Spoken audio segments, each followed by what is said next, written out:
gonna get you a little hyped up. It might get a little weird. I gotta pull down this microphone.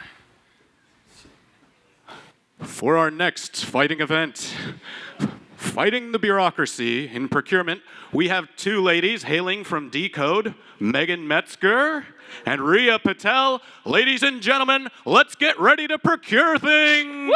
Woo! That was awesome. All right. Who's excited? Thank you very much. Riya, kick us off. All right. Did I do this right? Excellent. Okay, Meagan, I wanted to start off with a question for you. Great. How many times do we hear, when we talk procurement with program offices and senior leaders in government, it's not my problem? Oh, every minute. Every damn minute. Absolutely. We're here to tell you it is your problem. Why is it your problem? Well, you could have the right team, the right mission, know what you're trying to solve, and if you can't get anything on contract, then none of it matters. Contracting is your enabler, right? Contracting is the backbone of how you get anything done to drive the capabilities you are driving. It's just a little bit broken. And so more often than not, we hear that contracting are pitted as the bad guys when they're really not. What we need to do differently is ask questions differently and reframe our mentality around procurement. Because as former SecDef Mattis so eloquently puts it, it's how quickly we adapt and integrate technologies that is going to be the reason we succeed on the global stage. And you can't do that if you don't procure quickly and effectively. So Meagan and I are here to talk about everybody's favorite conversation starter at a party, procurement, and how to leverage it as your strategic weapon. I'm Riya Patel. I'm the Managing Director of Government at Dcode. I live this pain every damn day with my team, and I might be a little bit of a martyr complex with me, but I actually really love it. And Meagan. All right. Hi, everyone. Meagan Metzger, CEO of Dcode. What is Dcode? We advise, train, and connect both emerging technologies and all ranks of the government to understand how to work together so that we can get better tech into mission. Let's change the way the government runs. We can't do that without procurement. If anyone in this room has ever met me and knows me, I could nerd out on this topic for at least 3 hours. I stand between you and lunch, and we're talking about procurement. I'm not going to do that to you today. Let's just get started. Let's do it. All right. First things first, we're going to cover a couple of things that are going to tie everything you've talked about together on the last couple of days. New and shiny or new and valuable? Okay, the great thing about requirements, Riya, is you get exactly what you ask for. The bad thing about requirements is you get exactly what you ask for. So the last couple of days, you've talked about outcomes and how do we become more outcome driven. Well, guess what? That has to make its way into your contracting, okay? So think about this. Tech changes way too fast. The second you put in a very prescriptive requirement about the platform that you are going to build, that is the day that it became obsolete. Okay? So I'm going to give you 2 examples. I'm going to give you a new and shiny. You can go to my favorite picture here, Riya. We are still writing requirements like we are buying a tank. Right? We are being prescriptive. We have the platform we want to build, we have the services we think we need, and it changes rapidly.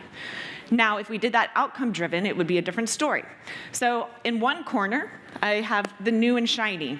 All right, there's an agency I will not name who said, I actually do want to do this different. I applaud them, right? Let's try something more innovative. I want to get emerging technologies into this old, broken, antiquated process, and out comes the solicitation. I need blockchain. Guess what, y'all? They did not need blockchain, nor did it work. So now we are locked into a 5-year contract with a blockchain vendor for something that's never, ever going to work. They could have used AI. They could have used RPA. There was a number of different ways that could have gone. Too prescriptive. What did they need it to do? They needed to move documents and take the boring parts that humans don't need to be in out of the loop. That's it. That's all we needed the requirements to say. All right, in the other corner is the disconnect between program, the product teams, the engineering teams, and the folks that are actually putting the documents together, okay? So we're supporting an organization right now. They said, hey, can you come in, make sure we're not unintentionally blocking innovation when we put out this massive procurement? We're combining 22 systems.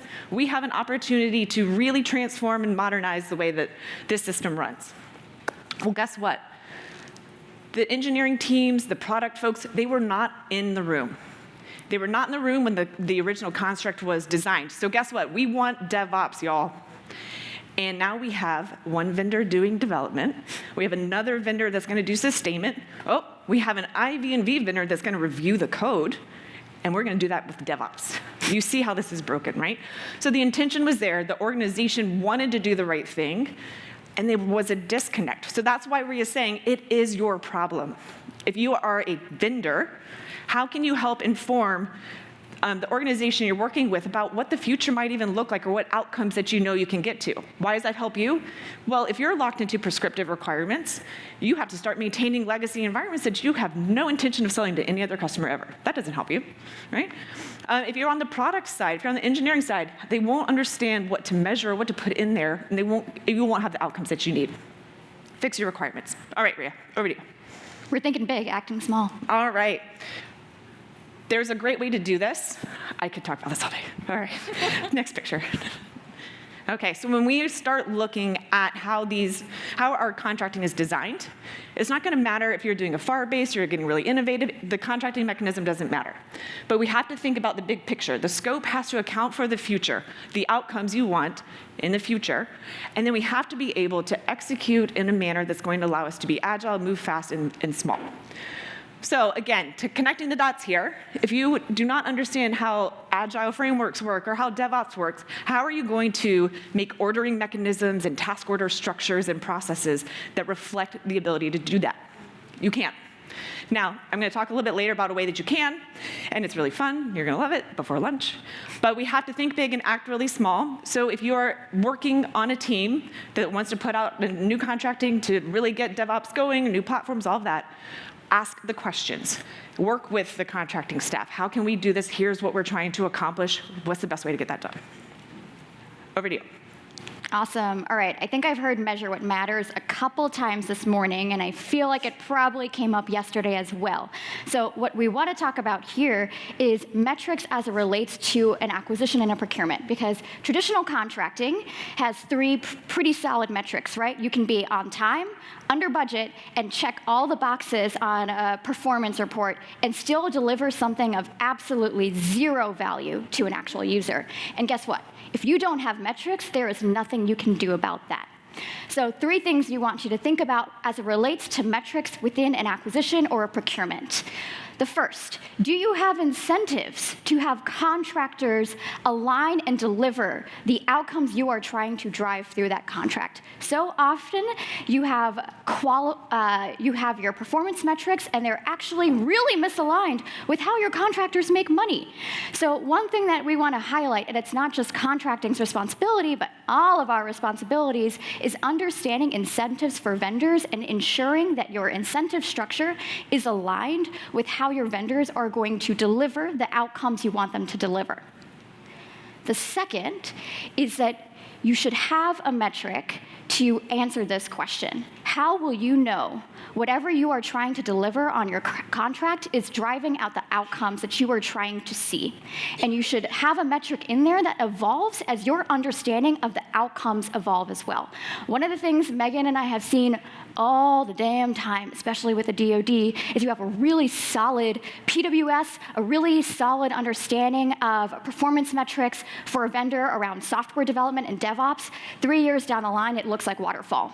And a lot of that scope creep that leads to that accidental waterfall occurs because service level agreements and the performance metrics for that vendor did not evolve and adapt as the contract was being delivered. So metrics really matter. Metrics really matter to prevent all of the hard work you're putting into your problem, your pain point, your solution. 4 years down the line is something that is totally off base with what you were actually expecting.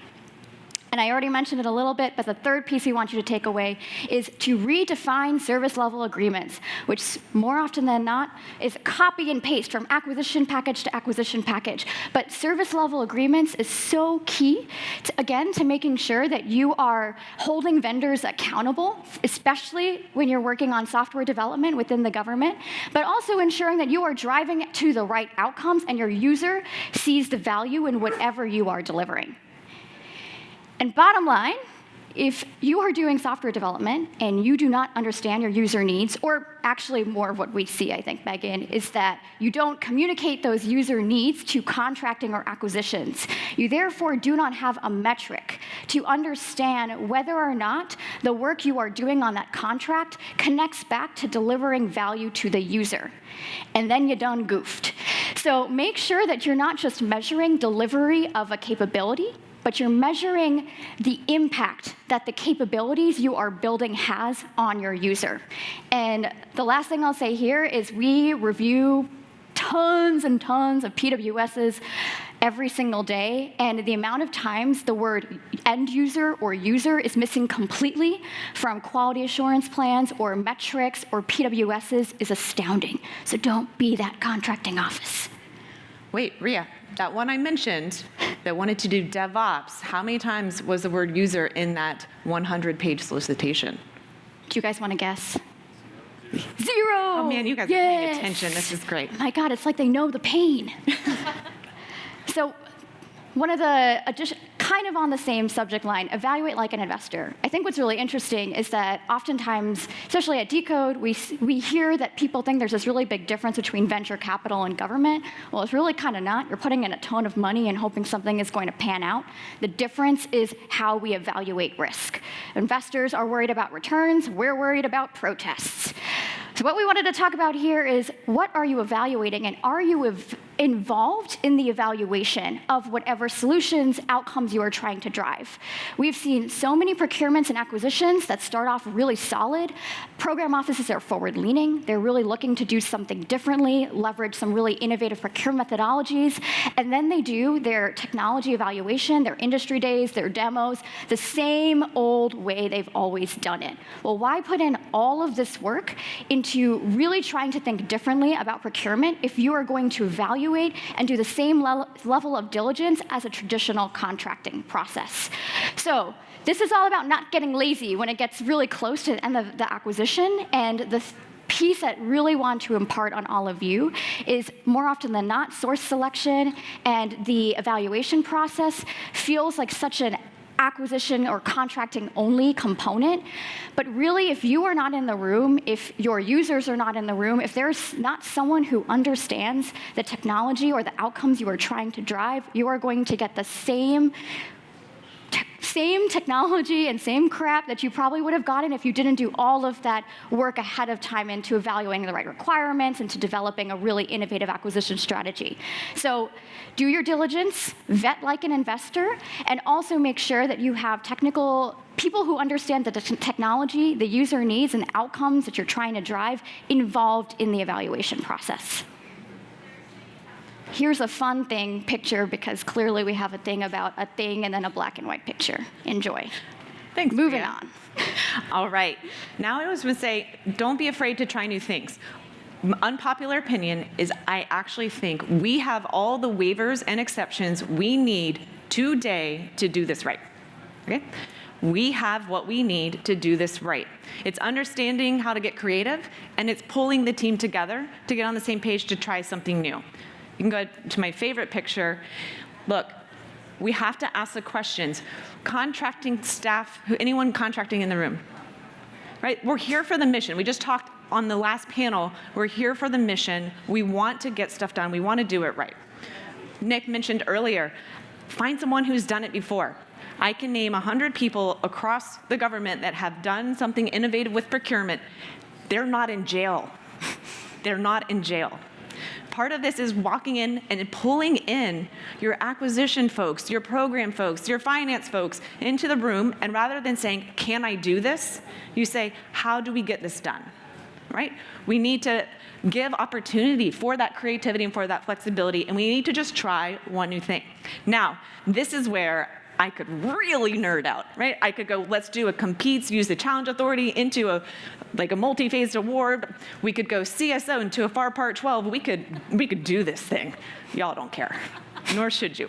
What you need to know is that those things exist. And if you ever want to nerd out, come find us. We can talk about this all day.